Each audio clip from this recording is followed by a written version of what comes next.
Elle pensait que c'était juste un repas ordinaire que sa sœur lui avait donné, jusqu'à ce que son ventre commence à gonfler de jour en jour. Les histoires des pieds-pots.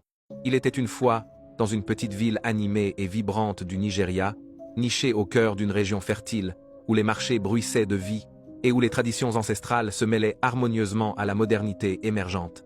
Un homme respecté et prospère, qui avait pris 2 épouses, ses co-épouses, vivant en une harmonie surprenante malgré les défis que pouvait poser une telle union polygame, partageaient non seulement le même foyer étendu, mais aussi un profond respect mutuel forgé par les années. Chacune d'elles avait donné naissance à une fille magnifique et pleine de vie.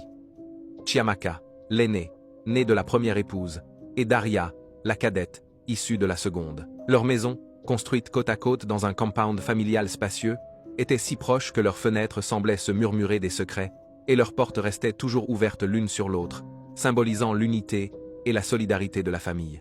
Chiamaka et Daria étaient bien plus que de simples demi-sœurs liées par le sang paternel.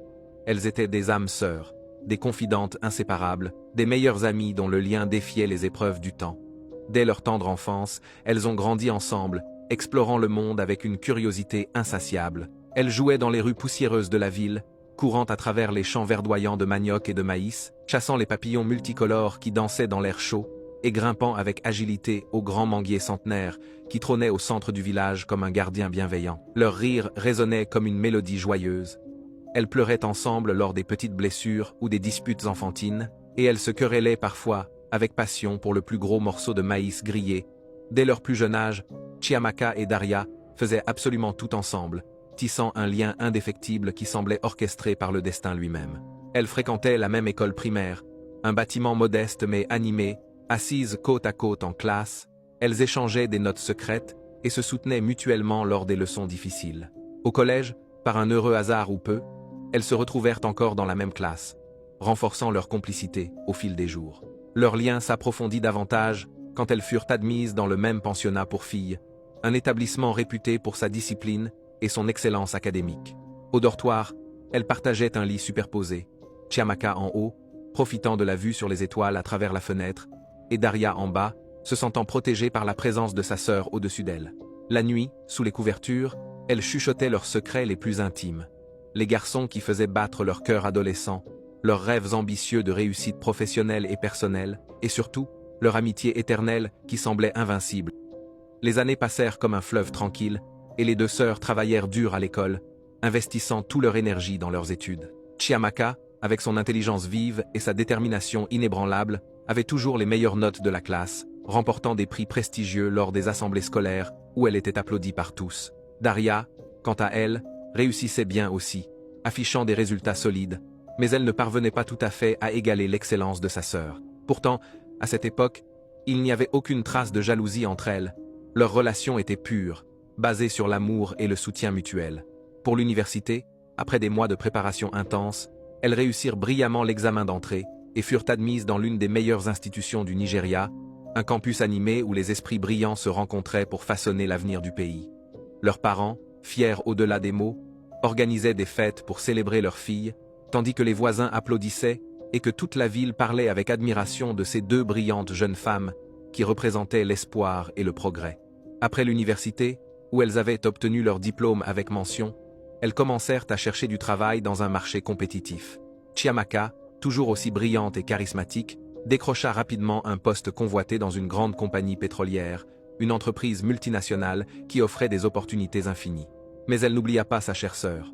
Avec générosité, elle parla de Daria à son patron, vantant ses qualités et ses compétences, et peu après, Daria fut embauchée dans la même boîte, rejoignant Chiamaka dans ce nouvel environnement professionnel excitant.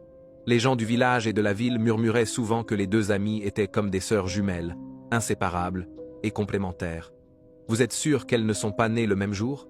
demandaient les voisins curieux lors des rassemblements communautaires.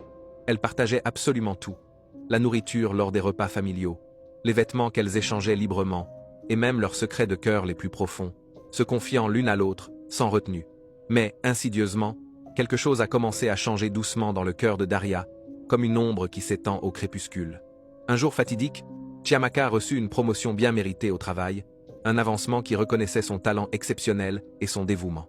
La compagnie l'envoya pour 6 mois à l'étranger, dans une grande ville européenne, pour une formation spécialisée qui promettait d'ouvrir de nouvelles portes dans sa carrière.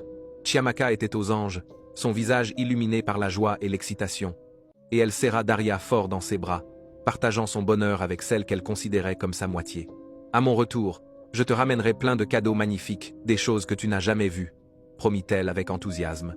Fidèle à sa parole, après ces 6 mois enrichissants remplis de découvertes et d'apprentissages, Chiamaka revint au Nigeria, chargé de sacs débordant de beaux vêtements élégants, de parfums envoûtants aux senteurs exotiques, et de bijoux scintillants qui capturaient la lumière du soleil africain.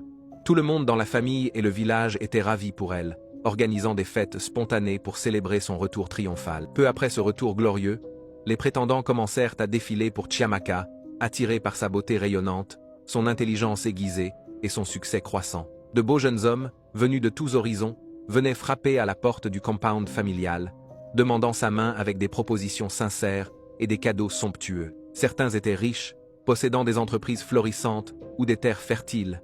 D'autres étaient gentils et attentionnés, avec des cœurs purs et des rêves partagés.